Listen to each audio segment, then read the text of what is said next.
nurse practitioner. I am licensed and certified. I am not on the front lines. I have a friend in New York City who's on the front lines. And for her safety, she cannot come out and say these things, so I am her voice. Patients are left to rot and die. Her words. She has never seen so much neglect. No one cares. What is happening is that they're putting people on nasal cannula. If they require more than 6 liters of nasal cannula, they get intubated, they go on the vent, or they get trached if there's not enough vents.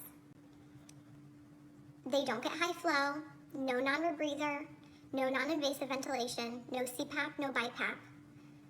They're on a closed system, the ventilator, versus CPAP or BiPAP for fear that it will spread the virus. Which, by the way, I know a nurse in Florida who was fired for exposing that about CPAP and BiPAP and patients being put on the ventilator, like straight away to the ventilator, to be on a closed system. The patients don't know any better. They don't have family with them. There is no one there with them to advocate for them.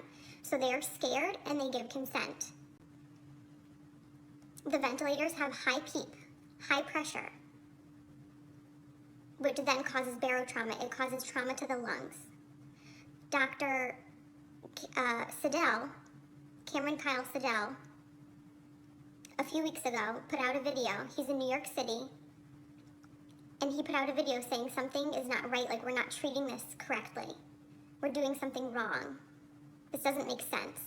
They pulled his video from YouTube and they took him out of ICU. This is Dr. Kyle-Sidell, ER and critical care doctor from New York City. Everything I've seen in the last 9 days, all the things that just don't make sense, the patients I'm seeing in front of me, the lungs I'm trying to improve, have led me to believe that COVID-19 is not this disease, and that we are operating under a medical paradigm that is untrue. Because they couldn't have one doctor going against the grain, going against the protocol. The protocol is propofol, or some kind of sedation, because they're on the ventilator, and IV antibiotics. There's no hydroxychloroquine. They're not using that combination with Zithromax. They're not using zinc, vitamin C, high doses of vitamins A and D. They laugh. This is what she's told me. They laugh at that. She says this is a nightmare. It's out of a horror movie, and I don't want to be a part of this. There are people who are a full code, and yet, if they crash, they're not doing compressions because it will spread the virus. Full code, not doing compressions. Family is not there. They have no one to answer to. No one is being held accountable. A code was called and no one came. So sometimes they're not even resuscitating people. Again, left to rot and die. They're not given blood because we know that the blood is not oxygenated in these COVID patients. We know that. There are doctors all around the world sounding the alarms. These are the drugs that work. This is the pathophysiology of the disease. This is what's happening. And for some reason, it's not changing. Even though we know, some of us know what's going on, nothing is changing on the front lines. They stay in the same PPE all shift, except for the top pair of gloves. So 2 pairs of gloves, or I don't know, maybe more than 2, but they're only changing the gloves on the outside. Gown, mask, whatever else stays the same because all patients are COVID patients. So if it's a COVID floor, it's all COVID, but it's not because some of them are rule out COVID. So even if they're rule out COVID and they're not COVID, they're going to get COVID because they're using the same PPE all shift and they're carrying that contamination to all of the patients. They're not changing their PPE. They're not going into rooms. So they're running long tubing into the room so that they can manage the tubing from outside of the rooms. So if they're not going into the rooms, that means they're not assessing the patients as frequently as you would be otherwise assessing your patients. They are not doing rapid result tests. You're lucky if you get results in 5 days. She said we need help and people are sitting there waiting in the hotels. Money, I guess, it's being paid for by FEMA. And yet they're still understaffed. And there are hundreds of people, hundreds of nurses in the hotels waiting to be called onto a shift. So there is manpower enough if the goal were to actually save people. But resources are not being utilized properly or to full capacity in a way that maximizes the patient benefit or improves the outcomes. The records and charting are crap. And now some of these hospitals in New York City are probably crappy on a good day. So you add in the fear of COVID and the fear of the whole pandemic and forget it. So if you're in a crappy hospital with crappy nurses, let's face it, all of us nurses have worked with crappy nurses before who don't care. So now you add in this, forget it. And they're having people do things that they can't do. So maybe things that they're not proficient in. So maybe a nurse who's not familiar or comfortable with using a ventilator. And it's that figure it out mentality. Figure it out. These patients are critical and they're crashing, figure it out. So nurses are being celebrated as heroes, right? We see how like the fire trucks and the police are like lining up and practically having these parades and celebrating them as heroes. And don't get me wrong, I'm sure in some parts of the country, in other ICUs, I have friends that are working on the front lines in ICU and they are good nurses. And some of them are heroes. But we have nurses being celebrated as heroes who are killing people. They are not heroes. And they're being brainwashed to think they're doing something great just by going to work because they're brave enough to go to work. But what are you doing at work? You're certainly not saving people if you're not even running codes. You're not even going into patient rooms. You're a coward. You're hurting people. You're killing them. You're contributing to the problem. I know I'm going to get hate mail for this, and that's fine. Because people are dying who don't have to die. Again, there's no family there, so no one's being held accountable. And once these people get intubated, they're being scared into giving consent to be intubated, and then for a lot of them, it's over. And there's nobody going to be held accountable. And there's nobody looking out for them. They are completely by themselves. So what can you do? Request records immediately. Records, transcripts, immediately. If there's a medication that you want your loved one to be given, report it as an at-home medication and demand that it be continued. That's just a tip from inside the system. If you want a medication to be given, you've got to report that it's an at-home medication and that you demand that it be continued. Your loved one is not going to have you in there advocating for them once they go in. You're not allowed in. The only reports that we're able to get of what's going on are coming from the inside, and people are afraid to speak out. People have lost their jobs. Do not give consent for intubation if you don't want to be intubated or your loved one to be intubated. Demand non-invasive or less invasive ventilation methods. As soon as you give that consent, you might not come out of it. Now, in some cases, it might be appropriate. We just don't know. We know that it's being used inappropriately in a lot of cases, and that the ventilators are making people worse.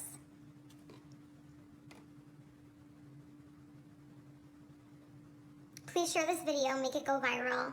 People need to know this. This is the truth of what's going on from my nurse friend who's in New York City right now on assignment. This is murder, she says. People are being murdered and no one cares. Horrible care. This is Dr. Cameron Kyle-Sidell, ER and critical care doctor from New York City. 9 days ago, I opened an intensive care unit to care for the sickest COVID-positive patients in this city.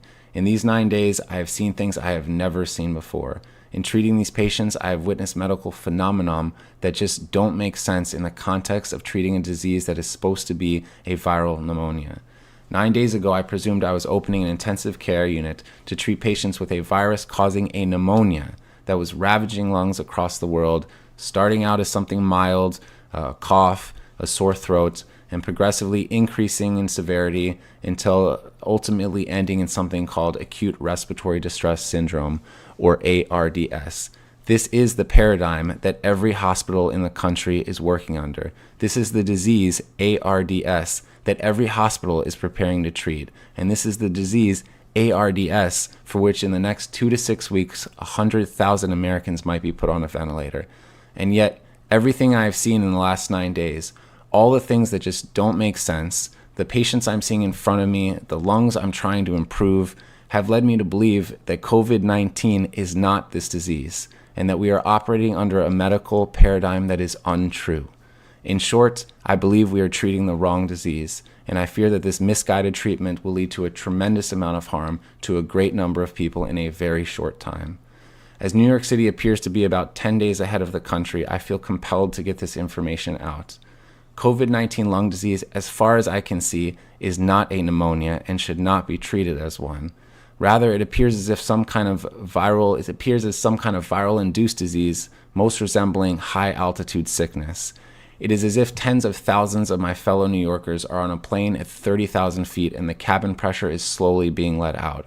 These patients are slowly being starved of oxygen. I have seen patients dependent on oxygen take off their oxygen and quickly progress through a state of anxiety and emotional distress and eventually get blue in the face. And while they look like patients absolutely on the brink of death, they do not look like patients dying of pneumonia. I have never been a mountain climber, and I do not know the conditions at base camp below the highest peaks in the world. But I suspect that the patients I'm seeing in front of me look most like as if a person was dropped off on the top of Mount Everest without time to acclimate. I don't know the final answer of this disease, but I'm quite sure that a ventilator is not it. That is not to say that we don't need ventilators. We absolutely need them. They are the only way at this time that we're able to give a little more oxygen to patients who need it. But when we treat people with ARDS, we typically use ventilators to treat what's called respiratory failure.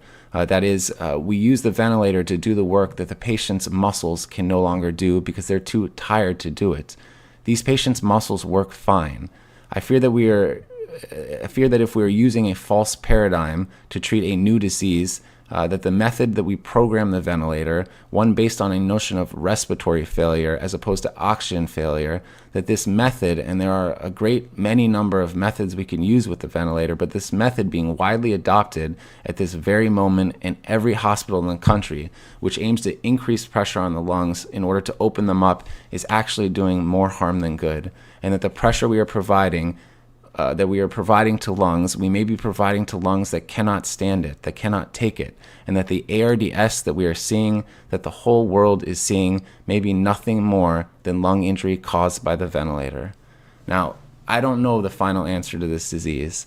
I do sense that we will have to use ventilators. We will have to use a great many number of ventilators, and we need a great many number of ventilators, but I sense that we can use them in a much safer way.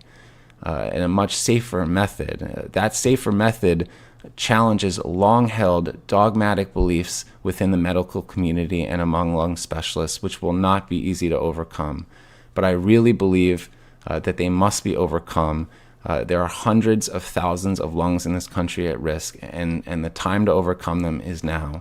I'm confident that if those of us that work bedside with these patients, those of us who are witnessing the things that we have never seen before, despite the many years we have worked and the thousands of patients and diseases we have seen, if we can effectively communicate this to all those that are so important but who are not bedside, the researchers, the administrators, those who procure our resources and make our protocols, the politicians, our own governments, if we are able to convince them that this is a disease that is different than anything we have ever seen, I am confident that an answer can be found, that effective treatment can be discovered, and that a plan to disseminate that treatment can be rapidly deployed, and that tens of thousands and probably hundreds of thousands of lives and lungs will be protected.